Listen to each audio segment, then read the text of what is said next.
Good evening to everyone, welcome to vision MPTT 2020। आज हम बात करने जा रहे हैं हिंदी पेडागोजी में कुछ एमसीक्यू। ठीक है ना।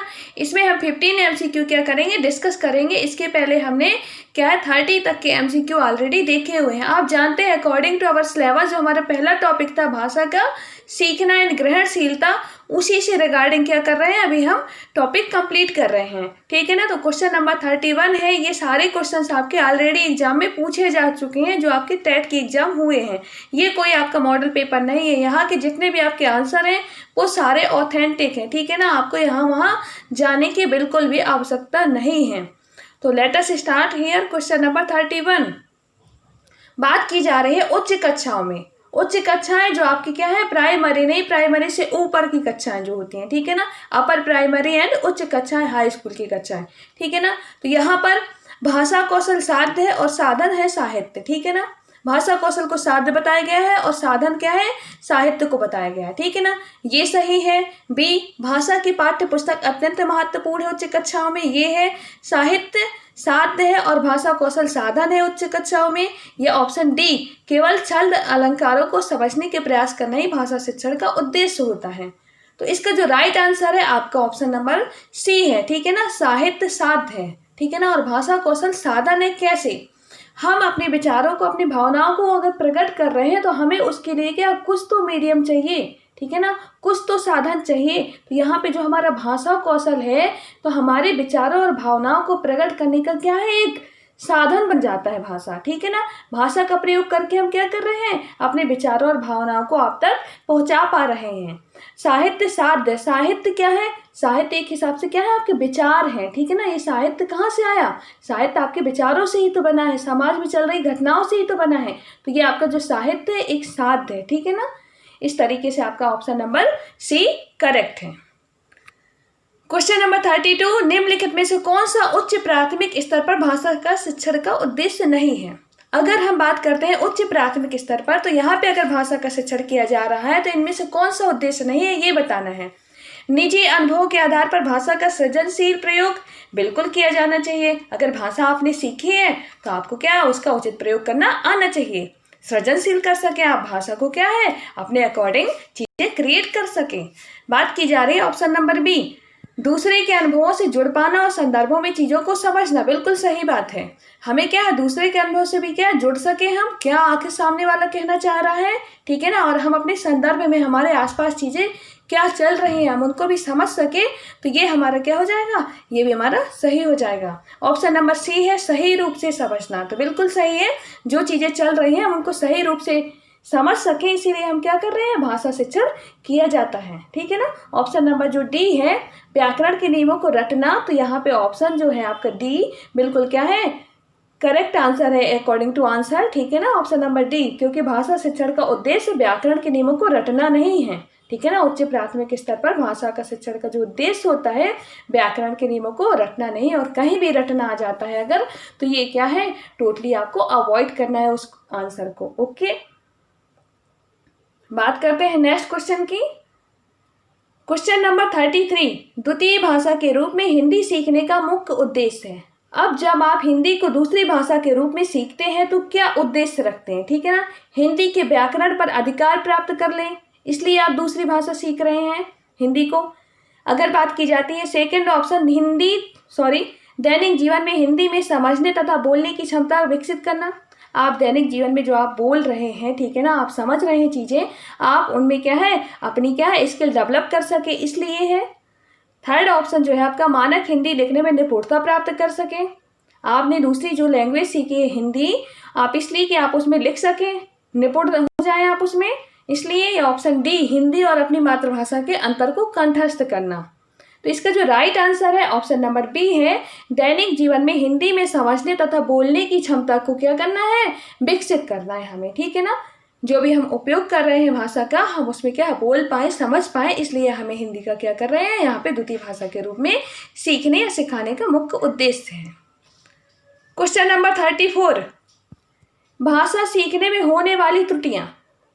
भाषा सीखने में होने वाली त्रुटियां, पहला, भाषा प्रयोग की असफलता की ओर संकेत करती है। अगर आपने भाषा सीखने में त्रुटि की तो, अगर भाषा में आपने सीखने में अगर त्रुटि हुई है तो ऑप्शन नंबर बी, भाषा सीखने की प्रक्रिया का स्वाभाविक पड़ाव है, यानी कि आप सीखेंगे भाषा तो गलतियां होंगी, ये स्वाभाविक है, ठीक है ना। सी, सही नहीं है, इनके प्रति कठोर रवैया अपनाना चाहिए, यानी कि हमें त्रुटियां नहीं करना है, हमें कठोर मतलब रवैया अपनाना है, ठीक है ना। ऑप्शन डी, बच्चे, शिक्षक, पाठ्यक्रम आदि की असफलताओं की संकेतक है। अगर हमने भाषा बोलने में या सीखने में त्रुटियां की तो ये क्या है, हमारे पाठ्यक्रम, शिक्षक, ये सारी चीज़ों की असफलताओं के संकेतक हो जाएंगे। आपका जो आंसर है ऑप्शन नंबर बी है। जब आप भाषा को सीखते हैं तो भाषा सीखने की प्रक्रिया के ये स्वाभाविक पड़ाव होते हैं कि आप भाषा सीखने में त्रुटियां होती हैं और आप करेंगे, ठीक है ना। ये क्वेश्चन नंबर 35, बच्चों में भाषा सीखने की क्षमता जन्मजात होती है, ठीक है ना। बच्चों में भाषा सीखने की क्षमता जन्मजात होती है, अतः भाषा शिक्षण का कार्य नहीं किया जाना चाहिए। अगर जन्मजात है तो हम भाषा शिक्षण ना कराएं, ये मतलब। ऑप्शन बी, भाषा शिक्षण का कार्य घर पर ही किया जाना चाहिए। बच्चे भाषा तो सीख ही लेते हैं, इसलिए हमें क्या है, उनको घर पे ही सिखा देना चाहिए, ठीक है ना, ये पूछ रहा है। ऑप्शन नंबर सी, उनकी इस क्षमता का भरपूर प्रयोग करते हुए भाषाई नियम सिखाए जाने चाहिए। अब हमें पता है कि बच्चा भाषा तो सीख ही लेगा, तो हम उन्हें क्या बहुत सारे नियम सिखा दें, भाषाई नियम। ऑप्शन डी, बच्चों को समृद्ध भाषिक परिवेश उपलब्ध कराना चाहिए। तो सीधी बात है, अगर हम जानते हैं, सभी जानते हैं कि बच्चे में जो क्षमता होती है, जैसा कि चौमस्की ने आपने एलएडी को लेकर के बताया हुआ है, लैंग्वेज एक्विजिशन जो डिवाइस होती है बच्चे में, जन्मजात क्षमता होती है। बच्चों को उस समय क्या करना है, बच्चों को समृद्ध भाषिक परिवेश उपलब्ध कराना है, ये आपका राइट आंसर हो जाएगा, ठीक है ना। क्वेश्चन नंबर 36 यहाँ पे दिया हुआ है आपका, ठीक है ना। क्वेश्चन नंबर 36, भाषा शिक्षण के संदर्भ में कौन सा कथन सही नहीं है बताना है। भाषा शिक्षण के संदर्भ में कौन सा कथन सही नहीं है ये बताना है, ठीक है ना। भाषा शिक्षण में समृद्ध भाषिक परिवेश उपलब्ध कराना जरूरी है, जैसा कि हमने ऊपर ही क्वेश्चन में देखा कि बिल्कुल जरूरी है, ठीक है ना। बच्चा भाषा सीख रहा है, सीखना चाह रहा है, तो आपको क्या है, उससे रिलेटेड, उससे रिगार्डिंग क्या है, आपको समृद्ध भाषाई परिवेश अवेलेबल कराना पड़ेगा। सेकेंड, भाषा की नियमबद्ध व्यवस्था को केवल व्याकरण के माध्यम से ही जाना जा सकता है। मतलब कहने का, अगर आप भाषा सीख रहे हैं तो भाषा की जो क्या नियमबद्ध व्यवस्था है, आप केवल और केवल व्याकरण के माध्यम से ही जान सकते हैं भाषा को, ठीक है ना। ये है ऑप्शन सी, भाषा का शुद्धता के प्रति अत्यधिक कठोर रवैया नहीं अपनाना चाहिए। अगर बच्चे सही भाषा नहीं बोल पा रहे हैं तो हमें उसके प्रति कठोर रवैया नहीं अपनाना चाहिए, ठीक है ना, बिल्कुल सही है, नहीं हमें अपनाना चाहिए। समृद्ध भाषिक परिवेश में बच्चे स्वयं नियमों का निर्माण करते हैं, तो आपने देखा बच्चों को क्या रूल्स नहीं सिखाए जाते हैं, बट वो क्या है, अकॉर्डिंग टू सिचुएशंस, जैसे वो क्या है देखते हैं कि हमारे समाज में इस तरीके से बात की जा रही है, अपने बड़ों का अनुकरण करके वो क्या कर रहे हैं, स्वयं नियमों का निर्माण कर लेते हैं, ठीक है ना। तो आपका जो राइट आंसर हो जाएगा ऑप्शन नंबर बी हो जाएगा, क्योंकि भाषा शिक्षण के संदर्भ में कौन सा कथन सही नहीं है ये बताना था, ठीक है ना। भाषा की नियमबद्ध व्यवस्था को केवल व्याकरण के माध्यम से ही सीखा जाना जा सकता है, तो नहीं, ऐसा नहीं है, ठीक है ना। हम बच्चे अपने क्या है, परिवेश के अकॉर्डिंग भी नियमों का निर्माण कर लेते हैं। क्वेश्चन नंबर नेक्स्ट है आपका 37, भाषा शिक्षण का निर्माणकारी उपागम इस बात पर बल देता है, किस बात पर बल देता है निर्माणकारी उपागम। फर्स्ट, बच्चों को भाषाई नियम कंठस्थ करवाए जाएं।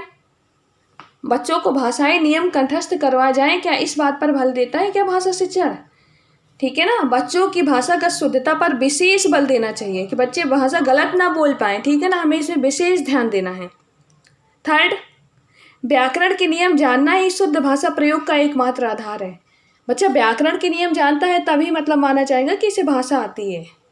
फोर्थ, आपका समाज में व्याप्त भाषाई व्यवहार का अवलोकन करते हुए बच्चे स्वयं ही नियम बना देते हैं। भाषा शिक्षण का जो निर्माणकारी उपागम है वो ये कहता है आपका, समाज में व्याप्त भाषाई व्यवहार का अवलोकन करते हुए बच्चे स्वयं ही नियम क्या कर देते हैं, बना लेते हैं, ठीक है ना। तो हमारा राइट आंसर हो जाएगा option number D. Question number 38, उच्च प्राथमिक स्तर पर कौन सा भाषा शिक्षण का उद्देश्य नहीं है। कौन सा भाषा शिक्षण का उद्देश्य नहीं, ये सारे आपके क्या फर्स्ट टॉपिक के अकॉर्डिंग ही क्वेश्चन रखे हुए हैं, ठीक है ना। तो फर्स्ट है आपका, कौन सा उद्देश्य नहीं है भाषा शिक्षण का, निजी अनुभव के आधार पर भाषा का सृजनशील प्रयोग कर सके, बिल्कुल कर सकेगा वो, ठीक है ना, हमारा ये उद्देश्य होता है। बी है आपका, भाषा को बारीकी और सौंदर्य बोध को समझने की क्षमता का विकास हो सके, उसमें उच्च प्राथमिक स्तर की बात कर रहे हैं, ठीक है ना, बिल्कुल हो सके। विभिन्न साहित्यिक विधाओं से क्या परिचय हो सके, बिल्कुल हो सके। ऑप्शन डी है जो आपका मुहावरेदार भाषा का अनिवार्यता प्रयोग करने पर बल, कि भाई आप जब भाषा प्रयोग कर रहे हैं, भाषा यूज कर रहे हैं, ठीक है ना, तो आप मुहावरे का प्रयोग करें, ये अनिवार्य कर दिया जाना चाहिए। तो ये शिक्षण का उद्देश्य नहीं होता भाषा शिक्षण का, ठीक है ना। Option number D. Question number 39, पाठ्यचर्या सहगामी क्रियाएं जैसे आपके गीत हैं, संवाद हैं, अंत्याक्षरी हैं, भाषण है, वाद विवाद है आदि में सहायक होते हैं। अगर आपकी ये सारे एक्टिविटी जो आपकी होती हैं, अगर ये कराई जाती है, ये किस चीज़ में सहायक होती है, ये पूछा गया है। फर्स्ट है आपका भाषा और साहित्य को समझने में, अधिक अंक प्राप्ति करने में, अंक नहीं है, अधिक अंक प्राप्ति करने में है यहाँ पर अंक, ठीक है ना। सी ऑप्शन है समय और श्रम की बचत करने में, ठीक है ना। अगर आप ये सारी क्रियाएं करवा रहे हैं तो ये आपके समय और श्रम की बचत करेंगे। या ऑप्शन डी शिक्षक के कार्यभार को कम करेंगे। तो आपका जो राइट आंसर है वो है ए। ये सारी एक्टिविटीज़ हम इसलिए कराते हैं ताकि बच्चे में क्या भाषा और साहित्य को समझने में क्या हो, सहायक हो जाए, ठीक है ना। बच्चे को हम एक तरीके से क्या है उस तरीके का प्रवेश देने की कोशिश कर रहे हैं। नेक्स्ट क्वेश्चन है आपका, उच्च प्राथमिक स्तर पर लेखन कौशल के विकास का कौन सा उद्देश्य सबसे कम महत्वपूर्ण है। उच्च प्राथमिक स्तर पर आपको बताना है लेखन कौशल अगर हम करा रहे हैं तो लेखन कौशल के विकास का कौन सा उद्देश्य सबसे कम महत्वपूर्ण है, ये बताना है। ठीक, सुनी समझी पढ़ी हुई बातों को सहज और स्वाभाविक लेखन द्वारा अभिव्यक्त करने की क्षमता का विकास करना, ठीक है ना। बिल्कुल सही बात है। हम चाहते हैं कि बच्चे क्या हो, जो बातें सुनी है, समझी है, पढ़ी है, उन बातों को क्या करें, स्वाभाविक लेखन द्वारा अभिव्यक्त कर सकें। ये क्षमता उनके अंदर क्या हो, ऑटोमेटिक डेवलप हो जानी चाहिए, ठीक है ना। हमें डेवलप करना है उनके अंदर। ऑप्शन बी सबसे कम पूछा गया है, यहाँ पर सबसे कम पूछा गया है, ओके। ऑप्शन बी संदर्भानुसार मुहावरे लोकोक्तियों का प्रयोग करते हुए लिखित अभिव्यक्ति को प्रभावी बनाना, बिल्कुल सही बात है। जैसा आपकी क्या हो परिस्थितियाँ हों उस हिसाब से क्या करें आप मुहावरे और लोकोक्तियों का क्या करें प्रयोग करें। थर्ड है आपका प्रसिद्ध लेखकों की लेखन शैली की समीक्षा करना। अब जो आपके उच्च प्राथमिक स्तर हैं उसमें जो आपका ऑप्शन सी है ये आपका क्या है सबसे कम महत्वपूर्ण है। क्यों? क्योंकि प्रसिद्ध लेखकों की लेखन शैली की समीक्षा करना, हम ये क्या करते हैं, ये पर्पस नहीं रखते कि बच्चे इस स्तर पे क्या है ये चीज़ें सीख जाएं, ठीक है ना। डी है सृजनात्मक लेखन द्वारा निज शैली का विकास करना। तो बिल्कुल अपनी क्रिएटिविटी के द्वारा क्या करें, अपनी खुद की शैली का क्या करें, विकास करें। तो सबसे कम महत्वपूर्ण हमारा ऑप्शन सी हो जाएगा, ओके। क्वेश्चन नंबर 42 लिखा हुआ है, यहाँ पे थोड़ा दिख नहीं रहा। बच्चे अपने आसपास बोली जाने वाली भाषाओं को सुनकर स्वयं, बच्चे के सराउंडिंग जो भी परिवेश में भाषाएं बोली जा रही है उसे सुनकर बच्चे क्या कर रहे हैं, अपना लघु व्याकरण बनाते हैं, भाषा के नियम नहीं बना सकते हैं, अपनी भाषा में संशोधन नहीं कर सकते हैं, भाषा का सृजनशील प्रयोग नहीं कर सकते हैं। तो आपका जो राइट आंसर है वो है आपका पहला। बच्चे अपने आसपास सराउंडिंग जो परिवेश से भाषा बोली जा रही है तो बच्चा क्या कर रहा है, उसका अपना लघु व्याकरण बना लेते हैं, यानी अपने खुद के नियम क्रिएट कर लेते हैं वो कि हमें इस तरीके से बोलना है, ओके। बात करते हैं क्वेश्चन नंबर नेक्स्ट 43। भाषा एक विषय है, किस तरीके का विषय है, सैद्धांतिक है, व्यवहारिक है, नीरस है, चुनौतीपूर्ण है। आप सभी अच्छे से फैमिलियर है इससे कि भाषा एक क्या है, व्यवहारिक विषय है, ओके। हम बोलचाल की भाषा में अपने विचारों को एक्सप्रेस करने के लिए इनका क्या कर रहे हैं, प्रयोग कर रहे हैं, ठीक है ना, ये व्यवहारिक है। क्वेश्चन नंबर नेक्स्ट है 44। एक से अधिक भाषाओं का प्रयोग, ठीक है ना। अगर आपको एक से अधिक भाषाओं का प्रयोग आ रहा है तो क्या होगा, भाषा सीखने में बाधक होगा। ऑप्शन बी संज्ञानात्मक रूप से समृद्ध होने का संकेत है ये। थर्ड है अन्य भाषाएं सीखने की प्रक्रिया को धीमा बनाता है ये। डी है आपको बच्चों को किसी भी भाषा में निपुणता प्राप्त करने नहीं देता। तो आपका राइट आंसर हो जाएगा, अगर हमें एक से अधिक भाषाएं आ रही हैं तो हमारे संज्ञानात्मक रूप से समृद्ध होने का संकेत है, okay. Question number next and last है आपका, कहानी कथन के उद्देश्यों में कौन सा पक्ष शामिल नहीं है। कहानी कथन जब कही जा रही है, कहानी कथन के उद्देश्यों में कौन सा पक्ष शामिल नहीं होता है ये बता रहा है। शब्द भंडार का विकास हो, हम इसलिए कहानी कहते हैं, बिल्कुल सही बात है। कल्पनाशीलता का विकास हो, इसलिए हम कहानी कहते हैं। बच्चे क्या कर सके, उनकी इमेजिनेशन पावर इंक्रीज हो सके, इसलिए कहानियाँ कहते हैं हम। सी सृजनात्मकता का विकास हो, बिल्कुल सही है। बच्चे क्या खुद की क्रिएटिविटी कर सकें। और जो ऑप्शन डी है, भाषा के लिखित रूप से परिचय कराना कहानी कथन का कोई भी ऐसा उद्देश्य नहीं है, ठीक है ना। ये पक्ष शामिल नहीं होता है। ऑप्शन डी हो जाएगा राइट आंसर। इस तरीके से हमारे ये क्वेश्चंस क्या है, 15 क्वेश्चंस कंप्लीट हो चुके हैं। Thank you to all.